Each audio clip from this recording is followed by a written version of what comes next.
It's funny, when the pandemic hit and schools around the world were forced to go online, you'd think by now, every student would have all the tech they need, right? You would think so, wouldn't you? But a 2022 report from Fundación Cotec called Digital Divides in Education took a look at what happened in Spain. Oh, interesting. And, well, it turns out it's not quite so simple. I can imagine. It's a complex issue. Oh, absolutely. And this report is really fascinating because it looks at Spain's preparedness, both before the pandemic hit and after. And it even looks at what happened during those critical school closures back in 2020. So it covers the whole spectrum. Exactly. It's a really insightful look at the situation. So let's dive in, shall we? Yeah, let's do it. So let's start with just basic access to computers. Okay, yeah. Back in 2018, only 91% of students from the lowest socioeconomic backgrounds in Spain actually had a computer at home that they could use for schoolwork. Wow, that's a pretty big gap. It is, right. Especially when you consider that students from the highest socioeconomic group, they were already at 99% computer access. Right, back in 2018. Yeah, back in 2018. And that really highlights something, doesn't it? This digital divide isn't just about, do you have a device or not? Right. It's about, having the right device, having it at the right time. Yeah. And having the support to actually use it well. That's a really good point. It's not just do you have it, it's do you have what you need when you need it. Exactly. So, okay. The report shows that by 2022, computer access for that lowest socioeconomic group, it jumped to 96%. Yeah. So there was some progress at least. Yeah, that's good. Some progress is better than none. All right. But, it still leaves 4% of students without that consistent access. Right. Right. So it's not a solved problem. So I'm curious, during those 2020 school closures, those emergency closures, how did they handle that sudden shift to online learning?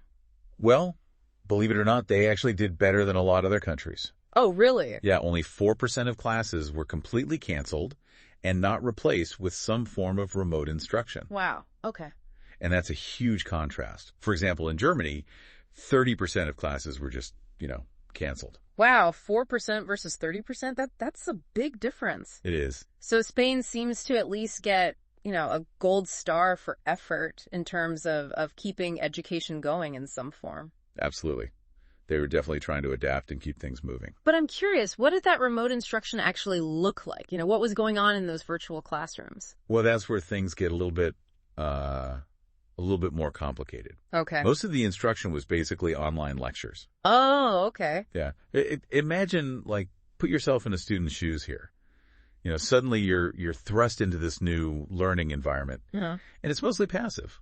You're just sitting there listening. Right, right. Not exactly the most engaging or collaborative way to learn, is it? Yeah. I can see how that would get old pretty fast. Just staring at a screen, listening to a lecture. Exactly. Staring at a screen, listening to a lecture. That's not what comes to mind when you think about dynamic online learning. Right, exactly. And the numbers in the report, they seem to reflect that too. Okay. Only 13% of students were consistently given independent work using online resources. So it seems like the focus was more on just getting the content out there rather than facilitating any sort of active learning or engagement. So, okay, Spain managed to avoid those widespread class cancellations, but the quality of that remote instruction, maybe it left something to be desired. Yeah, there's definitely room for improvement there. So what about the teachers, though? How did they adapt to this huge and sudden change? Well, the report, it highlights that teachers were primarily using email. Okay. And virtual tutoring sessions to reach students. Got it. But get this, almost no phone calls. Wait, really? No phone calls? Very few. That's surprising. I mean, in a lot of other places, phone calls were like a lifeline. I know. For teachers and students during those closures, especially for those who didn't have reliable internet access. Right. But it's interesting, isn't it? It seems like this might be because of those cultural differences we talked about. Right. How people prefer to communicate. Some countries rely heavily on phone calls. Others use letters. And Spain, it seems like they favored email and those virtual platforms. Yeah. And that's a really important point to remember. It is. Because if a student didn't have good internet access, they might have missed out on those virtual tutoring sessions. They might have been left behind. Exactly. And that just highlights how crucial it is to think about each student's individual needs and, their circumstances when you're designing these remote learning solutions. Absolutely. One size doesn't fit all. No, it definitely doesn't. So, all right, let's talk about families. How did families factor into all of this? Oh, this is where we get to one of the most surprising findings in the whole report. Okay. Hit me with it. Spain ranked third. Third. In the entire OECD for family support during school closures. Wait a minute. Third in the OECD for family support? That's unexpected. Right. You'd think with all this talk about the digital divide. You'd think so, yeah. But when you look closer, it wasn't just about families providing technical support, Okay. It wasn't just about, can you fix the Wi-Fi? Uh-huh. The report highlights how families were actually involved in checking homework, asking about what was being learned, just generally providing that emotional and academic support. So it was more holistic then. Exactly. It wasn't just about the gadgets. It was about engaging in the learning itself. So families really were stepping up, playing a more active role in supporting their kids' education. They were. And it's really quite amazing when you think about it. It speaks volumes about the importance of that family involvement. Yeah. Even, or maybe especially, during times of disruption. But I have a feeling there's a but coming. Oh, of course, there's always a but. Okay, lay it on me. This family support, as great as it was overall, it wasn't evenly distributed. Okay, yeah, that was kind of my hunch. Students from lower socioeconomic backgrounds, they reported getting less support from their families. So even when families are doing their best, trying to help, those existing inequalities can create barriers. Exactly. And It's a sobering reminder that this digital divide, it's not just a standalone issue. Yeah. It's tied to all these broader social and economic problems. It's not just about technology, it's about opportunity. Exactly. Opportunity, access, resources, it's all interconnected. This is all really fascinating stuff. Before we move on and we talk about Spain's, future preparedness and all of that, what stood out to you the most from this initial look at their experience during those 2020 closures? For me, it's those cultural differences in communication. Mm-hmm. How in some places phone calls were the go-to, and in Spain it was much more about email and those virtual platforms. Right. It's a good reminder that there's no one-size-fits-all solution here. Right. What works in one context might not work in another. We need to be flexible. We need to be adaptable. Mm-hmm. We need to really take into account the unique needs and resources of each community. Absolutely. So, okay, let's shift gears a little bit. Okay. And let's talk about Spain's future preparedness. The report says that 87% of school principals, they felt well prepared for another potential closure. Okay. So that sounds, promising on the surface. Yeah. But is there more to it? Is that a little misleading? Well, I think it's important to look at that number with a little bit of caution. This survey, it was taken pretty soon after those closures, Okay, yeah. So it's possible there's some recency bias going on. Oh, okay. So Yeah. like that we survived, we can do anything kind of feeling. Exactly. Maybe those principals were still riding that adrenaline rush of having gotten through a really tough situation. It makes sense. So what about the students? How prepared did they feel? Well, this is interesting. The students were actually more confident than their principals. Oh, really? 76% of students said they felt prepared for another closure. Wow. That's a pretty stark contrast. It is. Why do you think that is? Is it just youthful optimism? Maybe. Maybe it's just that youthful optimism. Yeah. Or maybe they see something that the adults don't. Maybe because they've grown up as these digital natives, Uh-huh. they have a different understanding of what's possible in an online learning environment. That's a really good point. It's something to think about for sure. And we'll definitely have to dig into that a little deeper in the next part of our deep dive. It really does make you wonder, doesn't it? I mean, could that student confidence, could it come from a deeper understanding of how technology is already a part of their lives? Yeah, I mean, I was thinking the same thing. It makes sense. They've grown up with this technology in a way that previous generations haven't. Right. It's almost like their digital native status gives them a unique perspective on what's possible. It's a fascinating idea, but I guess it also brings up a bigger question, right? Like, what does preparedness really even mean in a world where these disruptions, these unexpected events, they're becoming more and more common? Right. Preparedness, it can't just be about, having enough devices. Oh, no. No, definitely not. It's got to be something more. It's got to be deeper, right? Yeah. It's about those deeper changes to, how we teach, how we learn, how we support each other. Yeah. It's about, fostering that digital literacy, building those critical thinking skills, adaptability, being able to roll with the punches. It's about ensuring that everyone has a chance to thrive in this rapidly changing world, this digital world that's evolving all the time. So digital literacy then, it's a term we hear a lot, but what does it actually mean, especially in this context? Right. That's a great question.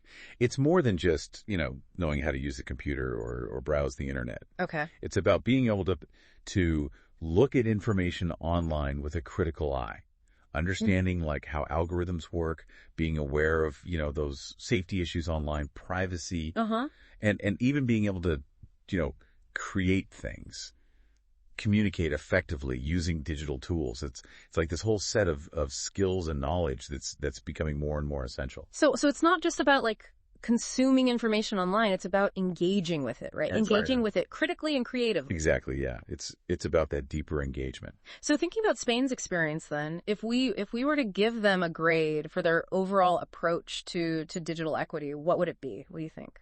Ooh, that's a tough one. Yeah. I mean, they've made some real progress, especially in terms of narrowing that digital access gap. But there are still those underlying patterns of inequality that haven't been fully addressed. Yeah. It's like they've put a bandage on the problem, but haven't quite figured out the root causes yet. It's like what we were talking about earlier, with family support. Right, exactly. Even though Spain ranked pretty highly overall, students from those lower socioeconomic backgrounds, they were still less likely to have that support. Exactly. And that's just one example. This report, it underscores how complex this issue is. Yeah. How all these social and economic factors, they all play a part. It's not a simple problem with easy solutions. Yeah, definitely not. It makes you think about how other countries handled this whole sudden shift to online learning, Oh, absolutely. What worked well in other places, what could have been done differently, what can we learn from those experiences? Exactly. Every country faced unique challenges and they came up with different solutions. There's a lot we can learn from each other. The report, it mentions how some countries relied really heavily on phone calls or even letters to reach those students during those closures. Yeah. And it sounds, low tech maybe. Yeah. But it just goes to show that sometimes the simplest solutions, those are the most effective. It's about meeting students where they are, right? Yeah. Using whatever tools you have available. Exactly. And it makes us rethink our assumptions, Yeah. about what effective digital learning actually looks like. Sometimes it's not about the fancy platforms, the cutting edge technology. It's about that human connection. It's about meeting those basic needs. Yeah. Yeah, that's a really good point. This whole deep dive, it's been a real eye-opener for me, honestly. It has been fascinating, hasn't it? But it's a reminder that digital equity, it's so much more than just, gadgets and internet access. It's about creating an environment, a learning environment that's truly inclusive, that's truly equitable for every student. Couldn't agree more. And that brings us to another really important point. The need for continued discussion, continued exploration. We've only just scratched the surface here with Spain's experience. Yeah. But it raises all these universal questions about how we prepare for a future, where disruption is the new normal. Yeah. How do we do that? So what's the takeaway then for our listener today? What's the key thing we want them to walk away with? I think the most important thing is this. Digital equity. It's not a destination. Okay. It's a journey. It's ongoing. It requires constant reflection, adaptation, and a willingness to, learn from each other, learn from those experiences, both the good and the bad. And maybe a little bit of that youthful optimism wouldn't hurt either, right? I love that. If students can see the potential in this technology to transform learning, maybe we adults can too. Absolutely. Yeah. A little bit of hope, a little bit of critical thinking. Those go a long way. So what can our listeners do, to keep this conversation going, to explore these issues further? What are some actionable steps? Well, for starters, they could look at how other countries handled this transition, to online learning. What went well? What could have been done better? Are there lessons from those experiences that could apply to their own communities? Yeah. They could also, look into initiatives, organizations that are working on this in their local area. And maybe, most importantly, They can start conversations, with educators, with policymakers, with community members. Yeah. About how to create a more equitable, a more inclusive digital learning environment for all students. These conversations, they might already be happening, but how can we make them louder? How can we bring more people into those conversations? Yeah, that's a really good point. So many things to think about. Okay. This whole deep dive, it's been incredibly thought-provoking, really. It has been. It's clear that this digital equity, it's a complex issue, but it's also incredibly important. It really is. And by understanding the challenges and the opportunities, we can work together. We can create a future where every single student has the chance to thrive. I completely agree. And remember, the future isn't something that just happens to us. It's something we create together. Thinking about this idea of creating the future, it reminds me of something else that really stood out to me in this report. Oh, yeah. What's that? It wasn't actually the national government in Spain that was seen as the most supportive during those school closures. It was the regional authorities. Oh, interesting. So more localized support was seen as more effective. That's what the report suggests, yeah. And it kind of makes you think, right, maybe a more localized approach to digital equity, maybe that's actually more effective overall. Yeah, I mean, it makes sense when you think about it. Different communities, they have different needs, different resources. A one-size-fits-all approach, it's probably not going to work for everyone. Exactly. So instead of these big national policies, maybe what we need are more of these grassroots initiatives, Right. Things that are tailored to specific communities. Yeah, absolutely. And think about the role that, local libraries could play, or community centers, even businesses. They could all be part of this. Mm-hmm. Providing access to technology, to those digital literacy programs. Right. It takes a village, as they say. It really does. And speaking of villages, this report, it really highlighted the power of family support, even though, as we talk about, it wasn't always evenly distributed. Oh, absolutely. Families, they play such an important role, nurturing that love of learning, supporting their kids. But we can't ignore the fact that not all families have the same capacity to provide that support. So how do we bridge that gap then? How do we level that playing field? Well, the report had some interesting ideas about that. One suggestion was to provide more resources, more training to families. Okay. Especially those from disadvantaged backgrounds. So it's not just about, giving a student a laptop. Right. It's about empowering their family to help them use it. Exactly. And it could also involve creating, more of those community-based support networks. Okay. Where families can connect with each other, learn from each other, share resources. It's like a digital equity PTA. I love that. A digital equity PTA. That's a great way to put it. A place where families can come together, discuss those challenges, share those best practices, advocate for their kids. I love that idea. This whole conversation, honestly, it's really opened my eyes. I'm starting to see this digital equity issue. It's not just a technical issue. It's bigger than that. It's a social issue. It's an economic issue. It's almost a human rights issue even. It really is. And it's something that affects all of us, whether we realize it or not.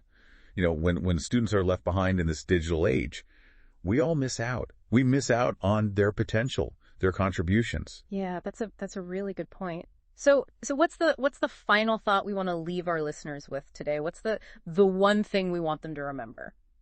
I think it comes down to this. Digital equity, it's not a luxury. It's not something extra, it's not a bonus. It's a necessity. It's essential. It's essential for a fair society, for a just society, a society where everyone has that chance, that opportunity to reach their full potential. And as we move further into this digital age, it's an issue that's only going to become more and more urgent. Absolutely. The stakes are only getting higher. So let's keep this conversation going. Let's keep learning from each other, and let's work together to make sure that no one is left behind. Well said. Couldn't have said it better myself. This has been a really, really insightful deep dive. Thanks for joining us on this journey. And remember, the future, it's in our hands. It is. Let's make it a future where everyone has that chance to thrive.